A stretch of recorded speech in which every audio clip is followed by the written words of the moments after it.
Hey everybody, James from DEADLOCK here today, and we're going to be talking about the Stardom Korakuen show for March, which was No People Gate. It was called No People Gate because no people were in the audience. Because of the coronavirus, COVID-19, and all that stuff that's going on right now in the world, Stardom had to run a show with literally nobody in the crowd. But I guess something cool that did come out of it was that Bushiroad bought like a big fog machine and everyone got these really cool entrances. Like I saw a really good photo of Mayu and Natsuko, and there was some really good photos that came out of it. So that was pretty dope. This show was also a little special because it was live streamed for free on YouTube. So a lot of people that otherwise probably wouldn't have seen it got a chance to watch it. And I've even gotten a ton of people messaging me like, hey, this was really dope. How do I watch more? So I think that worked out pretty well for them. And I actually believe that you can still watch the VOD from this event for free on their YouTube if you go check it out. I'll actually include a link in the description if you guys want to see it for yourself. If you've been wanting to maybe check out Stardom long form, you know, you can watch matches here and there from the We Are Stardom stuff on their YouTube page, but if you've been wanting to watch something long form,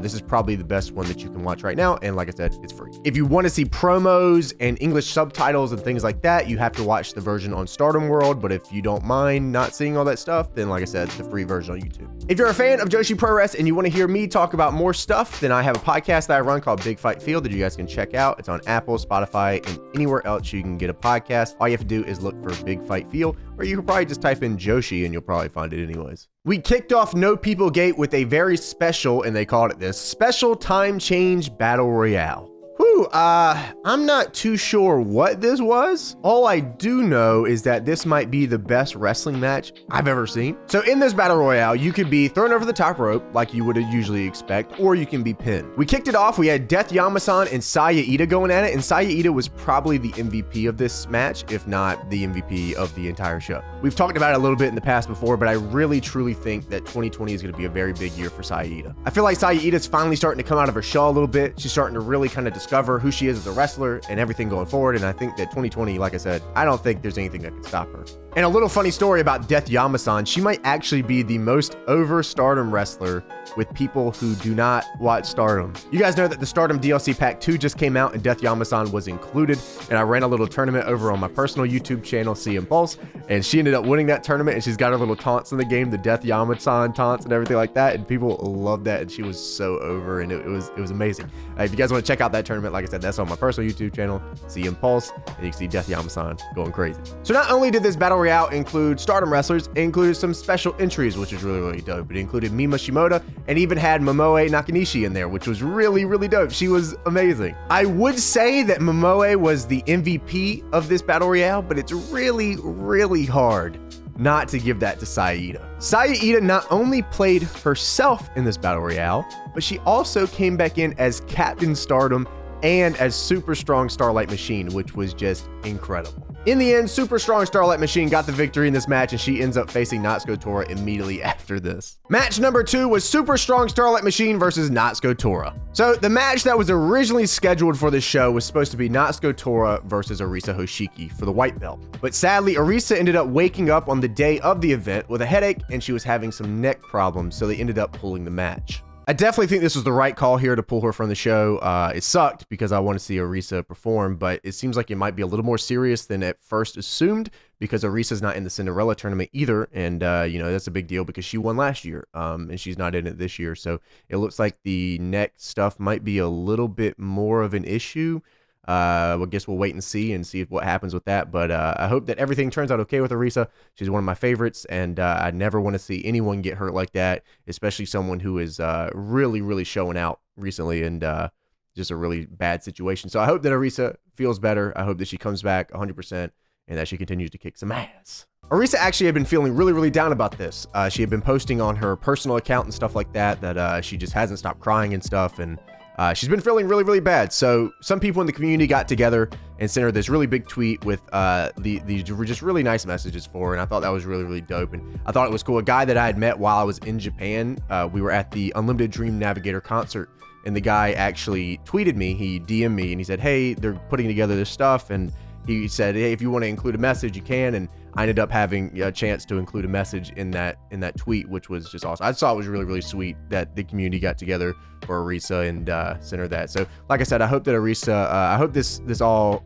kind of gets better. And I like I said, I don't want to see anyone get injured, but especially, you know, Arisa, who is just a total sweetheart, and it's just a bummer that it happened like that. Now, the Super Strong Starlight Machine match with Natsuko Tora went pretty much exactly how you imagined it would go. Natsuko has been completely revamped here. Her entrance is absolutely ridiculous. She even added a little bit of a chain to her entrance now, so she's got this chain that she comes out with, which is just, she looks like a final boss in a video game. It's crazy, but yeah, like I said, exactly how you expect this to go. Natsuko just completely railroaded her and called out Arisa afterwards. So obviously, they just wanted to keep Natsuko strong for whenever Arisa comes back from her injury, and they're going to keep that match going forward. So whenever they can get that going, I think that'll be a good match. But I really do just want to say that Saya Iida was amazing on this entire show, man. She's usually always amazing, but tonight she was even more amazing-er. The next matchup, we had TCS, which was Hana Kimura and Jungle Kiona versus Donna Del Mondo, Julia and Maika. Jungle Kiona's never-ending feud with people who like the color red continues. No Shuri on this show, sadly, as Shuri was at the Sendai Girls show as she had a match with Chihiro Hashimoto for the Sendai Girls World Championship. And hey, don't tell anybody, but if I were in Japan, I would definitely not have to be convinced to go to that Sendai show because that card looked crazy. But hey, I got the Nico broadcast right here. I'm about to watch that right after I do this review. I'm excited. But back to this match here. Jungle and Maika pretty much spent this entire match beating each other up. We already have the story of Julia and Hana and their weird love thing. So it's cool to see Jungle and Maika start to play out some sort of story here. But a good thing for Shuri, I just saw recently on the Cinderella announcements, is that in the first round of the Cinderella tournament, we get Shuri versus Jamie Hayter, which is just guaranteed to be a crazy matchup. Also, Maika is really, really good for someone who's been working less than a year. Apparently, she had her first match less than a year ago, which is kind of crazy to think about. And I think putting her in tags like this is probably best case scenario. She gets to know everybody, gets to learn everything, and I feel like there's a lot of upside for Maika, man, because she looks dope. But in the end, Jungle Kiona ended up dropping Maika like a sack of hot rocks with the Jungle Buster out of the corner and picks up the win for TCS. There is never a day where I am sad to see Jungle Kiona get a pinfall victory. Now, after this match, things got a little weird. So after the match, Jungle said that she wanted a taste of Julia, and Julia said that, oh, you're gonna get that taste. You're gonna like it, but you ain't gonna want it no more.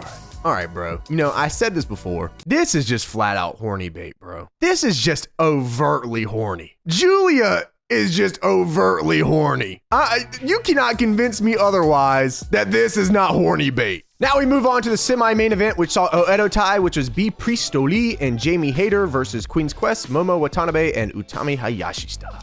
The Goddesses of Stardom Tag Team Championships are on the line as Bea Priestley faces off against her former stablemates Momo Watanabe and Utami Hayashishita. I'm gonna be completely honest with you. I'm gonna be flat out with you. I just sorta kinda really want to see Momo with the championship again. I was really kinda hoping that QQ would win here just so Momo would have a title back. I feel like we've had enough time where Momo hasn't had a belt, and I feel like it is time for Momo to get the belt. Now, something that was super, super cool for this match was that Yoko Bito was on commentary, which was really cool because Momo uses the B driver, which is one of Yoko Bito's old moves. And it was really cool because she broke it out a few different times. One of the times on the apron, which was, that spot always gets me because that bump is nuts. And it was cool because Yoko Bito was there and she was freaking out about it. It was cool as hell, you know. Overall, I think this match was okay. I don't think it was blow away by any means, but it was still a fun match to watch. Momo was really the big takeaway for me here, but honestly, Momo is always the big takeaway in any of her matches. She always just comes out looking better. Everything cool in this match had to do with Momo.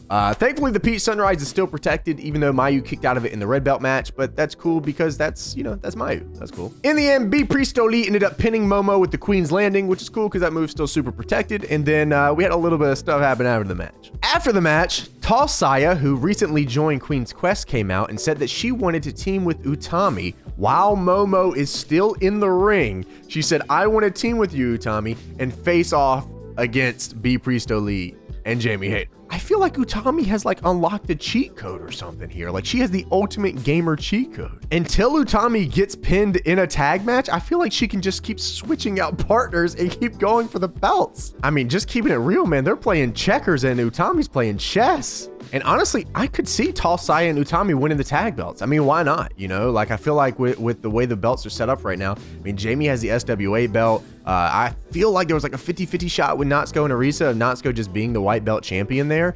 And I mean, give something for toss Iida to do and Utami, and you know, why not? There's a lot of upside to just throwing them the belts, to be honest. And the main event of the evening, Mayu Iwatani versus Saki Kashima. Saki finally debuted her own attire tonight, not using Natsu's hand-me-downs anymore, and dude, she looked amazing. She had this new duster, and she had this black attire, and she had the extensions in, and like, she just looked crazy. I will be real though, I kinda love Saki with the short hair, so anyone she wants to rock, I think she looks good, but the short hair looks good too. And with this match, they finally took advantage of the no one in the arena thing. They just brawled all over the place, and this was also a lumberjack match, so Oedo Tai and Stars could interfere when they were outside the ring. So there was a lot going on in this match. Basically, to keep a long story short, this match kicked fucking ass. Everything this match should have been, it was. Is Saki on the same level as Mayu Iwatani? No. Has Saki beaten Mayu before? Yes. But what if Saki has all of her new badass friends out here helping her? Hell yeah, now we're talking. And Mayu was feeling a little different in this match, to be completely honest with you. She was very much so out there to make sure that Saki understands that she has made a very grave mistake. Mayu had this look in her eye, man. You know what I'm talking about? That look. Not only did Mayu take Saki up for the running 3, but mid-move, Mayu decided that I'm going to take her with the running 3 and toss her out of the ring. And that wasn't even the most menacing thing that Mayu did in this match. Mayu took Saki like a sack of potatoes and tombstoned her into the mat while looking at the camera with a smile on her face. That smile will haunt my dreams forever. Saki still looked like $1 million here. This is probably the best Saki match that I've ever seen, period. She kicked Mayu down the literal entire set of orange seat stairs at Korakuen. I feel like Mayu's been wanting to do this spot forever. She always gets stopped, it seems like, either on the last step or whatever the case may be, but this time she didn't. The entire Korakuen orange set of stairs. Saki even got her revival spot in, which she's beaten Mayu with before, which popped me. I was like, whoa, I thought she was about to beat her for a second because I was just into the match so hard. It was really good. With her new attire, her new attitude, her new drive, I feel like Saki's just kind of been reinvented. I'm really excited to see what happens with her this year. Now let's break down my match ratings for No People Gate. I break down the matches by recommended, highly recommended, and must-see matches. For recommended, I put the special time change battle royale because I think it's a really fun time. There's a lot of cool stuff in there with Momoe, and Saya Iida was just going kind of crazy. I actually didn't have any highly recommended for this show. And for must-see, I had Mayu Iwatani versus Saki Kashima. I feel like this is probably the best Saki match that you'll see up to this point. They took advantage of the No People Gate thing, which was amazing. Mayu got thrown downstairs. I mean, there was a running 3 out of the ring. There was a scary tombstone. There was a lot of really dope stuff in this, and a lot of great stuff between Stars and Oedo Tai. It was awesome. It was really, really good. Now, overall, I gave this a recommended. I don't think that this was the best Stardom Korakuen that they've run this year. I feel like that still probably goes to the January show, which was just absolutely flawless from start to finish. But it was a fun show, and it's free. It wasn't blow away by any means, but it was fun, and it was free. So I want to thank you guys so much for watching this. I hope that you guys did enjoy. Remember to subscribe to the Deadlock YouTube page. Check out the Big Fight Field podcast and all your podcast places. Leave a thumbs up if you enjoyed. It helps out the channel, helps out the video get seen more and stuff like that. If you want to leave down a comment below and tell me what you thought of No People Gate, No People Gate. You guys can tell me down in the comments below. Thank you guys once again. I will check you guys out next time with the next Stardom Korakuen review. Whenever that is, I think it's soon. I think actually the Cinderella might be in Korakuen. I don't know. We'll see. See how things turn out. I have to check. I forgot. Anyways, have a good one, everybody. I'll see you next time. See you.